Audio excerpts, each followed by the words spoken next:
Friends, सरकार के द्वारा जीएसटी के तहत रजिस्टर्ड पर्सन्स को एक करारा झटका दिया गया है। वह है आईटीसी के यूज में रिस्ट्रिक्शन। सरकार के द्वारा 22/12/2020 को नोटिफाई किए गए नोटिफिकेशन नंबर 94/2020 बिजनेसमैन के लिए कई सारी मुश्किलें एक साथ लेकर आई है। इनमें से एक है रूल 86B, जिसे नोटिफिकेशन नंबर 94/2020 के माध्यम से CGST रूल 2017 में इंसर्ट किया गया है। हम लोग इस वीडियो में देखेंगे कि आईटीसी के यूज पर क्या रिस्ट्रिक्शन लगाया गया है। फ्रेंड्स, अभी तक आपने इस YouTube चैनल को सब्सक्राइब नहीं किया है तो please subscribe the channel and click on the bell icon for GST related updates. Friends, सरकार ने नोटिफिकेशन नंबर 94/2020 के सीरियल नंबर 9 के द्वारा यह नोटिफाई किया है कि इन CGST rule 2017 after rule 86A with effect from 1st day of January 2021 the following rules shall be inserted, namely Rule 86B, restrictions on use of amount available in electronic credit ledger।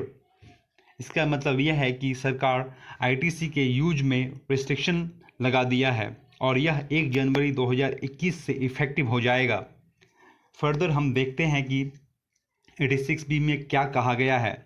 इसमें लिखा है कि notwithstanding anything content in this rules the registered person shall not use the amount available in electronic credit ledger to discharge his liability towards output tax in excess of 99% of such tax liability in cases where the value of taxable supplies other than exempt supply and geo-rated supply in a month exceeds 50 lakh rupees।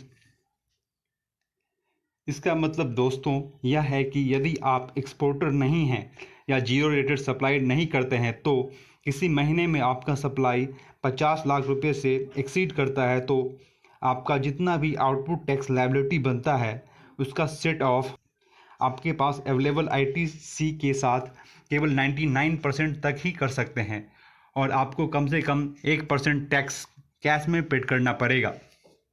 For example, जनवरी 2021 में आपका cell 60 lakh रुपए का है जिसके ऊपर output tax liability suppose 12% के हिसाब से 7,20,000 रुपये बनता है और आपके क्रेडिट लेजर में 8 लाख रुपए है, फिर भी आप केवल 7,12,800 रुपये तक आईटीसी को यूज कर सकते हैं और आपको 7,200 रुपये कैश में पे करना पड़ेगा। इस प्रकार 86B के द्वारा आपके पॉकेट में टैक्स होल्ड किया गया है दोस्तों। लेकिन यह रिस्ट्रिक्शन उन रजिस्टर्ड टैक्स पेयर्स के ऊपर नहीं लगेगा जिन्होंने लगातार 2 फाइनेंशियल ईयर में 1-1 लाख रुपये से अधिक इनकम टैक्स पेड किया था। 86B का रिस्ट्रिक्शन उस एक्सपोर्टर के ऊपर भी नहीं लगेगा यदि प्रीवियस फाइनेंशियल ईयर में उसका रिफंड अमाउंट 1 लाख रुपये से अधिक था। इसके अलावा यदि किसी रजिस्टर्ड टैक्स पेयर्स को प्रीवियस फाइनेंशियल ईयर में इन्वर्टेड ड्यूटी स्ट्रक्चर के कारण 1 लाख रुपये से अधिक का रिफंड मिला है तो उसके ऊपर भी 86B का रिस्ट्रिक्शन नहीं लगेगा।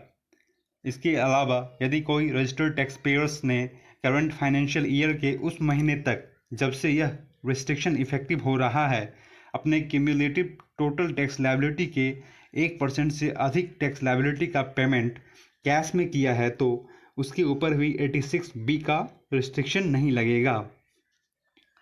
फ्रेंड्स, लेकिन कमिश्नर या ऑथराइज्ड ऑफिसर आवश्यक वेरिफिकेशन और सेफगार्ड्स के बाद यह रिस्ट्रिक्शन हटा सकता है।